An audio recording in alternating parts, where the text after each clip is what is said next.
So नमस्कार मित्रांनो, स्वागत आहे तुमचं माझ्या एका नवीन व्हिडिओमध्ये। तर आज आपण चाललोय नेरूरच्या कलेश्वर मंदिराजवळ। आज आहे महाशिवरात्रीचा दुसरा दिवस। कालचं काय शूट करता आलं नाही म्हणून आज शूट करत आहे। रोज असतो महाप्रसाद दुपारचा, त्याच्यानंतर असतं दशावतार नाटक आणि रात्री असते कलेश्वर देवाची पालखी आणि त्याच्यानंतर असतं कीर्तन। तर आज आपण चाललोय कलेश्वर मंदिराजवळ, तर पाहूया। तर आता आम्ही चाललोय कलेश्वर मंदिराजवळ, भेटूया तिथेच। नेरूर गावचे ग्रामदैवत श्रीदेव कलेश्वर मंदिर सिंधुदुर्ग जिल्ह्यातील कुडाळ शहरापासून 5 किलोमीटर अंतरावर असलेल्या नेरूर गावात श्रीदेव कलेश्वर प्राचीन मंदिरांपैकी एक म्हणून प्रसिद्ध आहे। कलेश्वर या शब्दाचा अर्थ कलेचा ईश्वर असा आहे आणि म्हणूनच नेरूर या गावाला कलाकारांचा गाव म्हणून ओळखला जातो। चला तर मग आपण महाप्रसादाच्या दिशेने वळूया। आपल्याला यायला उशीर हा झालाच, नाहीतर तुडुंब अशी गर्दी या महाप्रसादाला असते।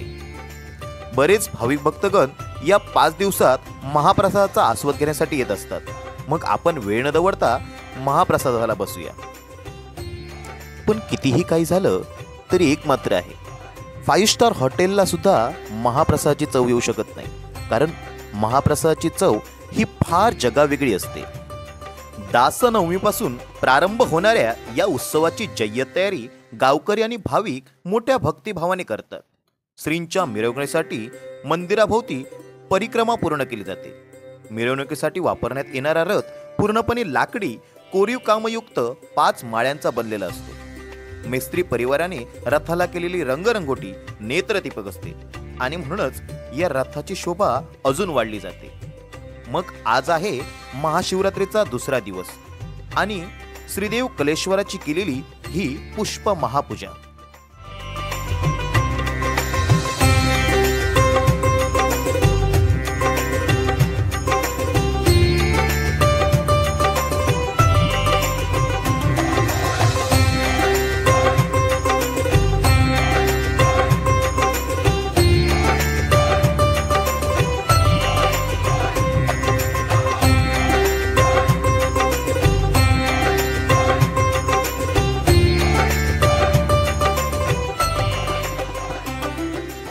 कलेचा वारसा चालवण्यासाठी येथील मंडळी नेहमीच कार्यरत आहेत। दशावतार क्षेत्रातील भीष्माचार्य म्हणून समजले जाणारे कैलासवासी बाबी कलिंगन आणि लोकराजा ही पदवी मिळालेले कैलासवासी सुधीरजी कलिंगन, तसेच सारेगमप फेम गणेश मिस्त्री, विविध वादन क्षेत्रात प्रसिद्ध प्रसाद मिस्त्री, अमित मिस्त्री व सारे मेस्त्री परिवार हे नेरूर गावचे भूषणच समजले जाते।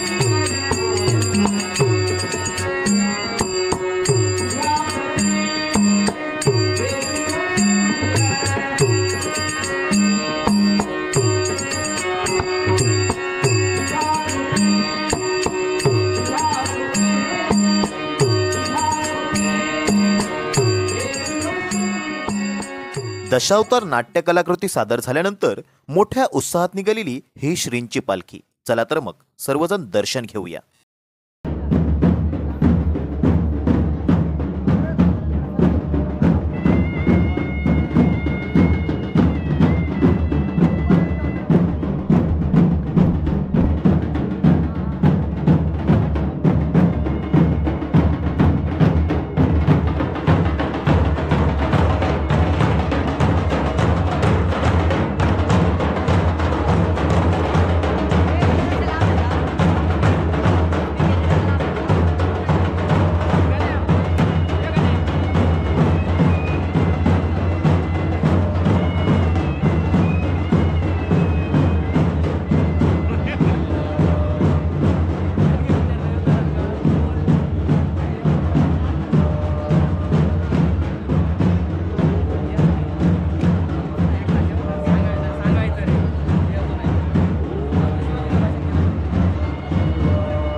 विशेषतः नेरूर हे गाव 32 वाड्यांचे असून हिंदू, मुस्लिम, ख्रिश्चन व नवबौद्ध या सर्व जातीचे लोक एकमेकांच्या सुखदुःखात एकत्र येऊन गुण्या गोविंदाने नांदताना दिसतात। हेच या नेरूर गावाचे वैशिष्ट्य आहे।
आपल्या गायनाने मंत्रमुग्ध करणारा हा आहे आमच्या नेरूर गावचा सुपुत्र मिहिर मेस्त्री। रथाचं काम हे मोठ्या जोमानं सुरू आहे। मग व्हिडिओ आवडल्यास नक्कीच लाईक करा, शेअर करा आणि चॅनलला सबस्क्राईब करायला विसरू नका। धन्यवाद।